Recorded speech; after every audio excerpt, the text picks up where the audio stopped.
to Cities podcast. I am Deepa Mehra, your host for today. As a passionate yoga and meditation coach, I have dedicated my life to helping people find balance and tranquility in their everyday lives. With over a decade of experience in teaching mindfulness, I have seen firsthand the transformative power of these practices. Today, I am thrilled to explore the fascinating connection between mindfulness and daily commute with industry leaders. In today's episode, we'll dive into how innovative ideas and digitalization in the transport industry are being utilized to reduce employee stress. We'll hear from top leaders about their strategies and technologies that not only streamline operations but also promote well-being. City provides managed mobility services designed to alleviate the burdens faced by facility heads by taking over non-core transport functions. This service aims to simplify and streamline transport management, allowing facility heads to lead less stressful lives and focus on their primary responsibilities. By handling all aspects of commuter transport, City ensures seamless and efficient commutes for all employees, enhancing overall productivity and satisfaction. Now, join us. We uncover the powerful role of mindfulness in transforming the commuting experience and enhancing the mental health of employees. Let's get started on this journey towards a more mindful and stress-free commute. So, let me welcome our special guest for today, Dr. Sridhar Raghavendra, Head of Facilities, Corporate Real Estate and Mobility for APAC, bringing rich domain experience into leadership roles with MNCs and Indian companies. Dr. Sridhar, for our listeners and viewers, may I request you to give a brief introduction of yourself? Thank you very much. Appreciate, and thanks for giving me an opportunity to be part of your, initiative program. So just to give a background, I come with around about 25, 26 years of corporate experience, predominantly focused on business operation at the enterprise level. I have worked for companies like Sykes, Siemens, Nokia Siemens, HP, and I had the opportunity to be part of the startup ecosystem. Then, I've been doing a lot of, industry-wide, initiatives, programs, been part of some of the well-known international platforms, and I'm an author, I'm a coach, a mentor. So yeah, in brief, that is what I am. And when I talk about business operation, it is complete stack of the enterprise business operation, which includes the corporate real estate, facility, project, EHS, procurement, mobility, employee mobility, corporate security, GSOC, travel, immigration, supply chain, complete stack, is what is all about the business operation. But my specialization is always been in a niche optic, wherein my focus or my expertise have been in terms of transformation, center of excellence, work science, workplace experience, and sustainability. So I connect all these three things together to create, an efficient enterprise organization, driving business outcome, as an organization. So that is where my expertise come, and that is where I bring value on the table. Yeah. Thank you for the mind-blowing introduction, Dr. Sridhar. I'm sure in that conversation, we'll learn more about your experiences, ideas about employee transport and leadership roles with MNCs and Indian companies. So I am also delighted to welcome Mr. Sachin Agarwal, our co-founder, CEO, to the podcast for an insightful conversation. So, Mr. Agarwal, can we also have your brief introduction for our viewers and listeners? Thanks a lot, Deepa. Happy to be here. Uh, it's good to have Dr. Sri Raghavendra, so much of wisdom with us today in this podcast. So, about me, I bring in about 28 years of experience as far as the corporate life is concerned. Last 15 years have been into employee transportation, wherein around 7 to 8 years experience launching the niche products for the industry, right? The be it consulting and advisory services for the transportation, having worked with some of the large, biggest brands, offering them, white paper, doing a white paper study, and running RFPs for them. A lot of consulting projects, or even for some of the big fours as well. Also, besides consulting, we happen to be the pioneers into end-to-end mobility model, which was launched around 7 to 8 years ago from a previous organization that I worked with. Now with the consultants, about 2.5 years, and been driving consulting and managed mobility for employee transportation. Thank you. So, sir, as we hear from you, you bring in very, very rich experience into CRE, FM, security. I don't think if you have missed out anything, any Not of the really. verticals Not which really. an organization would have. So, and we'll be happy to, understand from you from the transport standpoint, you know, what do you see the change as an FM leader, you know, from an executionist, uh, for many, many years, FM is known for handling the admin function or transport function and FM function and being an executioner, from executioner to strategist. What is the journey and, what, how this transformation has happened or happening, just for the viewers and listener, if you can share your thoughts around it. Yeah, I think basically the whole function or the occupation has evolved, and I would say it started off sometime in 96, 97, 98 when the dot-com boom happened and it bubbled out. Till such time, it was always an admin function which was very back end, right? So when India was successful in creating office away from office, 10,000 kilometers away from US to Bangalore or India, identical workplace scenario, that is the time when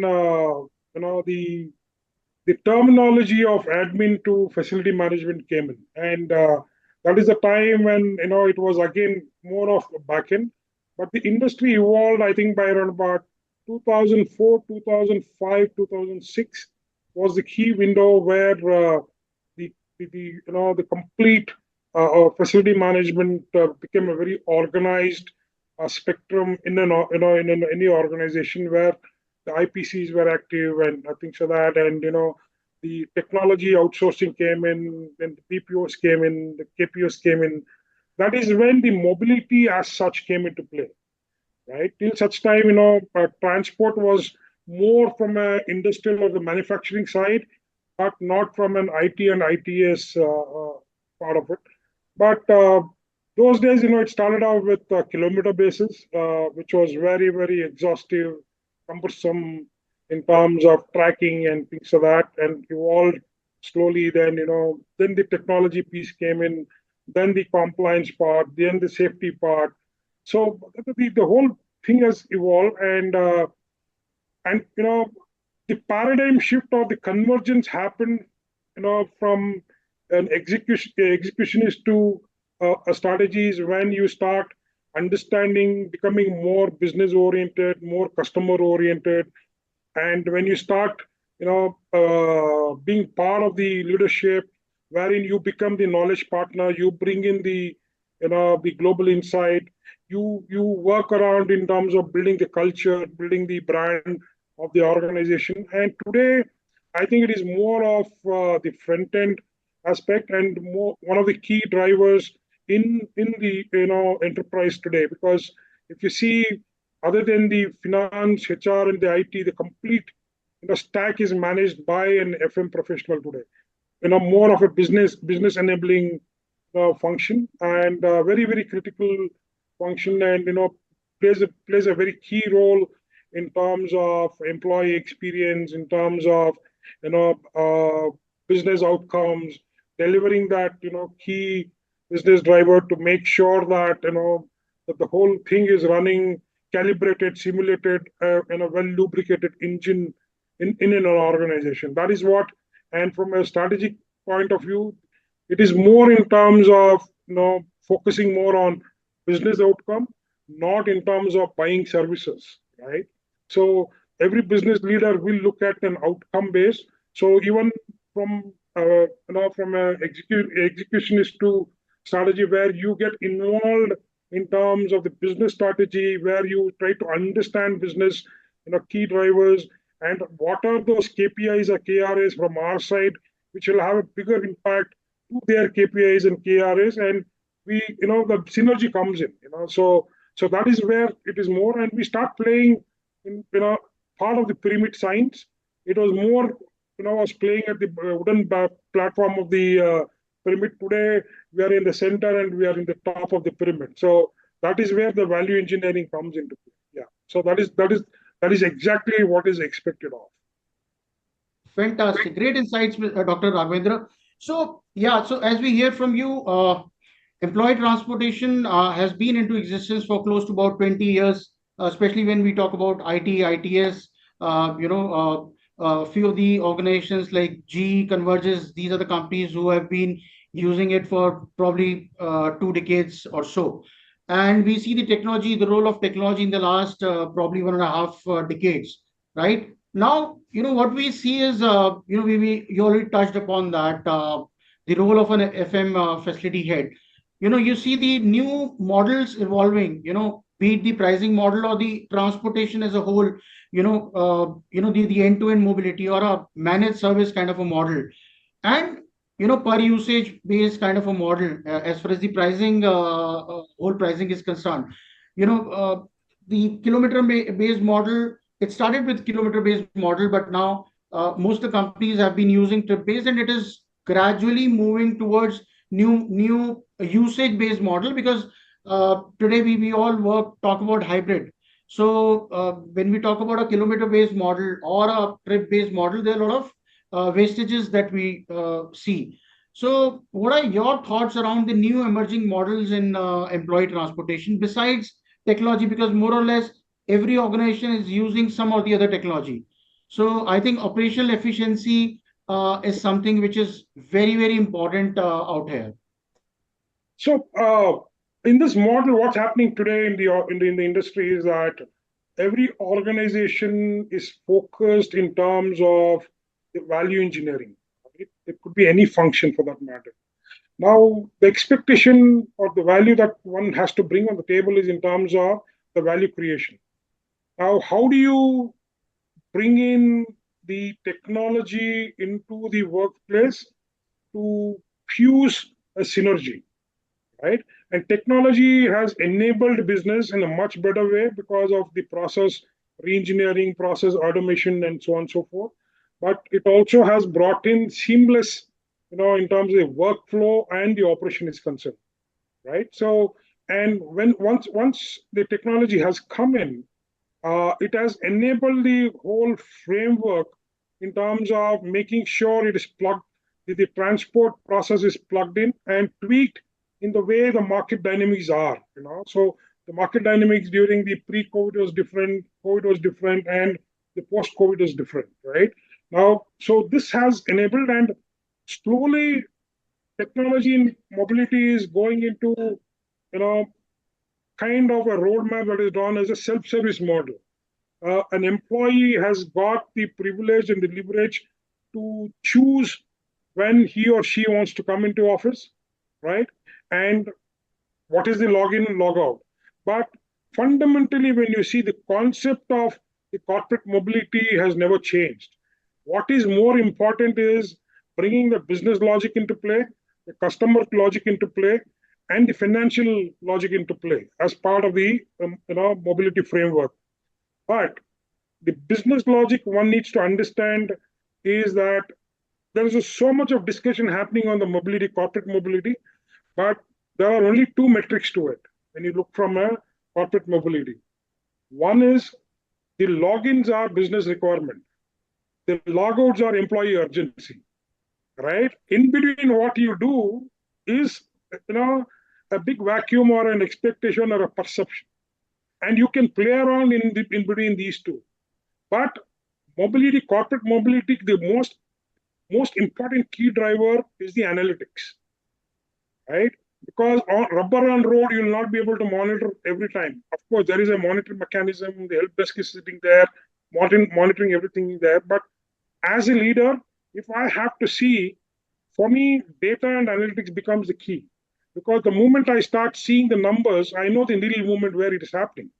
From a SLA or the KPIs, or from a employee experience perspective, and so on and so forth, and also from a commercial, the thing. But when you look from the commercial model as such, there are a lot of experiment that has happened, but now the industry has fixed to one particular model as such, which is a trip model, right?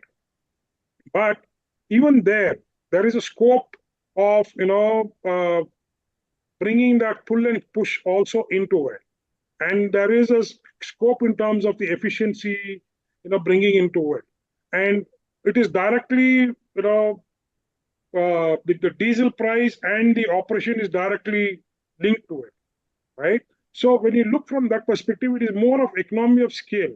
Now, when you look from a business operation dashboard perspective at an organizational level, the first highest spend is on your real estate, which is around about 3 to 3.2% on your revenue, the company's revenue, or the core, right? The second one is more in terms of your utility or critical infrastructure, your engineering side. The third is more in terms of your communication infrastructure. The fourth is your mobility. Mobility plugs in almost around about 0.25 to 0.35% on the revenue. That is the kind of spend that happen. That is the kind of cash runway, the cash flow that is missing. So it becomes very, very critical from P&L perspective at a business level, at an enterprise level, and corporate mobility is one of the core function, and it is one of the lifeline of the organization. There are 4 or 5 lifeline of the organization, right? One is obviously the engineering. The third one is your mobility. The fourth is your security. The fifth is your cafeteria management. The sixth is your communication, right? If you touch any of these, the organization turbulence happens, right? There is a big, 3 things that will happen. One is a business impact, financial impact, and employee satisfaction impact.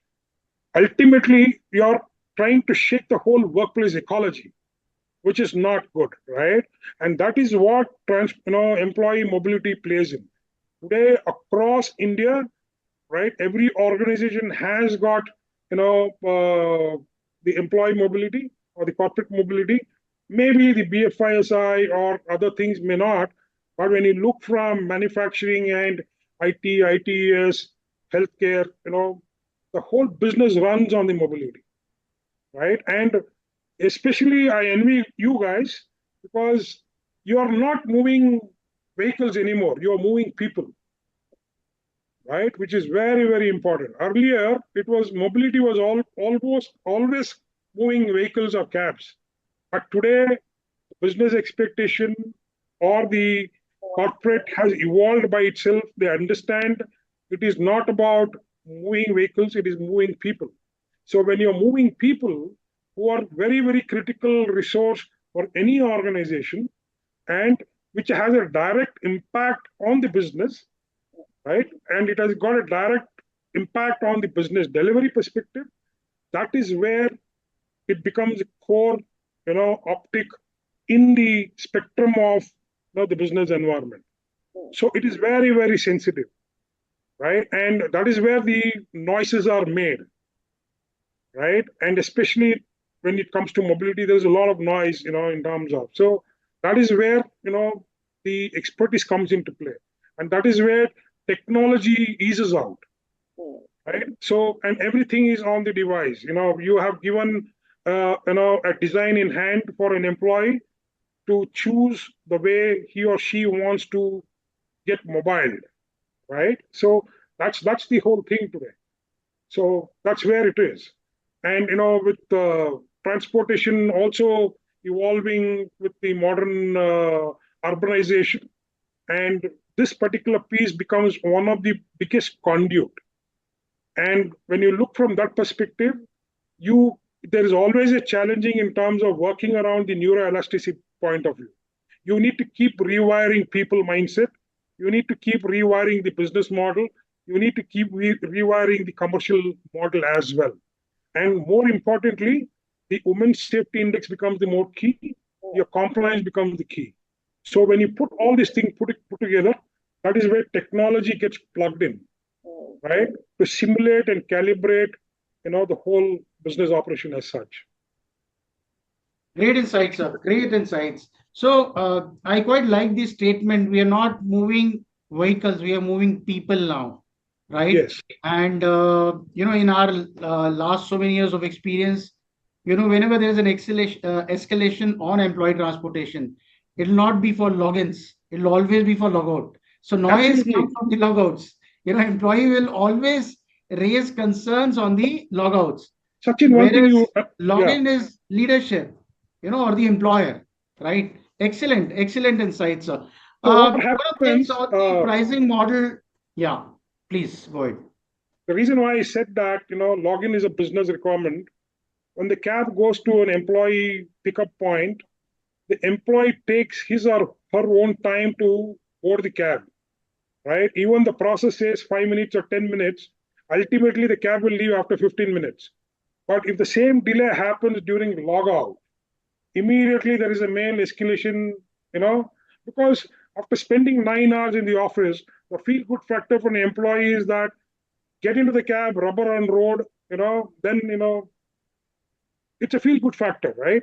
They don't want to wait for a long when it comes to logouts. That becomes a Very true. personal priority, not an organizational.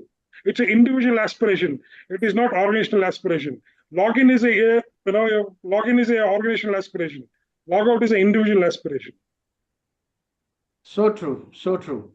So, Doctor, one thing's, as we discussed, most of the organizations are on a trip-based model, and few of the large IT companies who have scaled or probably managing 40-50,000 employees, commute on a daily basis, remained on a kilometer-based kind of a model. There are very few organizations, but they are in the numbers are very, very large.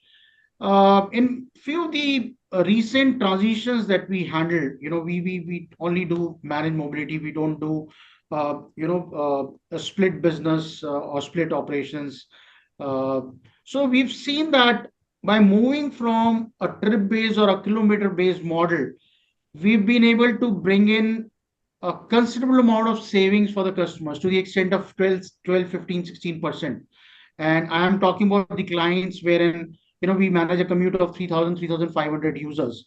So that is one observation that we have had, because when you talk about a per user based kind of a model, you eliminate all kind of wastages that you may foresee, especially from hybrid point of view. So we as CT, we came out with this unique pricing model, which we call it as a unique user based hybrid pricing model. So, and that has really helped without compromising on the SLAs. And in fact, we've enhanced the SLAs. When you talk about OTAs, we're talking about 98, 97% kind of an OTA. When you talk about OTD, we're talking about 99, 100%, actually achieving it at site, So those are the, some of the highlights that I wanted to share with you. Great, sir. Great. Thank you. Thank you for your time. Deepa, over to you, please. Really engaging with you both is truly inspiring. When I'm listening Dr. Sridhar's ideas about commuting and transporting of employees, my goosebumps came out. So really, your dynamic leadership and knowledge sharing inspire our viewers daily fostering growth and understanding in an ever-evolving transport industry. Thank you very much. Dr. Sridhar, as an outsider, how do you see Consultrans as an organization? What's your perception about CT as a brand? So, as a brand, I think, CT has evolved, and, people do talk about CT in the market, right? One more in terms of the concept to market, and which Sachin was talking about the deal discovery as well. So, which is a very, very key component, when it comes to the digital marketplace created in an ecosystem, which CT has been, navigating and negotiating through to engineer the change in the way the corporate mobility is going to be driven. And I think, whenever I spoken with Sachin, he always talks about the outcome, not the business part of it, right? Not the technology part of it. When anybody who has got that vision, or anybody who can articulate the outcome, the rest is part of the whole journey. So that is where I think, the key business orientation capability of CT or Sachin, comes onto the table. So I think, as I was talking about, they are pretty equipped to bring in that value engineering, value creation, being part of corporate, journey, being one of the key player in the partners journey is what makes CT, a better brand. And technologically, yes, they have evolved, right? I think, there's a lot of things that are getting baked in their kitchen. So yeah, so that's where I think, and as I was talking about, it is more of they bring the technology to fuse the synergy, because the synergy is very important. Yes. Technology should not become an optic. There has to be a synergy. Yeah. When there is a synergy, then it becomes an outcome based, right? So otherwise, it is more of a transaction based. Yeah. Fantastic. So, Dr. Sridhar, I just wanted to add, our job is to integrate all the aspects or all stakeholders. So, there's an employee, there's an employer, there are partners, there is technology, right? There's a driver, right? Our job is to smoothen the entire process, right? In order to, achieve those SLAs, or in order to make people happy. At the end of the day, we are all working. The objective is to make people happy. So they should have a wow experience. So that's the vision that we have. To put it in a very simple term, perception versus expectation, and there is a huge gap, and you fill that gap. Yeah, thank you. Thank you, Dr. Sridhar, for your kind words about CT. Your understanding and experiences are incredibly valuable and motivates us to create more ideas about our industry. It's very encouraging to hear about CT from you. Before we conclude, would you like to give one-line message to our viewers and listeners? Yeah, I mean, my message to you is that if you're in this profession, be passionate, upskill yourself, right? Look for new concepts, deployments, right? Listen, to some of the leadership folks there, and get to know their experience. Because for me, experience is the extent of suffering.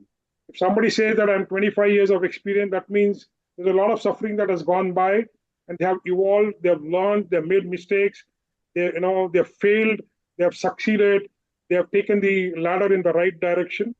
So these are some of the things which are very, very important. But I think getting aligned to today's generation, today's market conditions, and understanding what is happening on the other side of the table, what is happening on the other side of the geo. These are some of the key things that one needs to have, because today I think it is not about emotions; it is more about information. Yeah. Right. So our generation were more of emotions, but today's generation is more of information. So it is more to do with that. So get equipped, get hand on, and get upskill. Keep reading, keep listening. Yeah, that's where it is, and be passionate. Yeah. what you're doing, because it is not easy to be a business enabler. You need a different DNA. You need to have a different fabric to it, Yeah. right? So you are there, you've chosen, and these are some of the things you know every morning you choose. So be passionate about it. Thank you for your wonderful message, and valuable time, insights, and perspective which you shared with us. So, Sachin, would you like to say something about Dr. Sridhar's message? Yeah, so I quite like this statement. Today's generation is about information, not about Yeah. emotions, right? And I think I've just made a note of it also. Yeah. Excellent. I mean, this gives a strong message to the generation Gen Z, or so to say. Yeah. What are their thought process? What kind of information they bring with them, Yeah. vis-a-vis some 15-20 years back, how people used to think, how people used to behave. So I think great example, sir. Thank you So very my much. last statement again, is it's very important to also get aligned and keep asking question to oneself, to others. The question should be, when was the last time you did something for the first time? Mm. That will take you on the right track. Yes. Fantastic. Thank you, Sridhar. Again, we are grateful to have you in this podcast. And thank you to our listeners for their valuable time and patience. We look forward to having you join us in our next episode, where we'll share more insights from City on trends in employee transportation. Stay tuned for more engaging discussions. Thank Thank you you. very much. Thank you so much. Appreciate. Thank you. Thank you.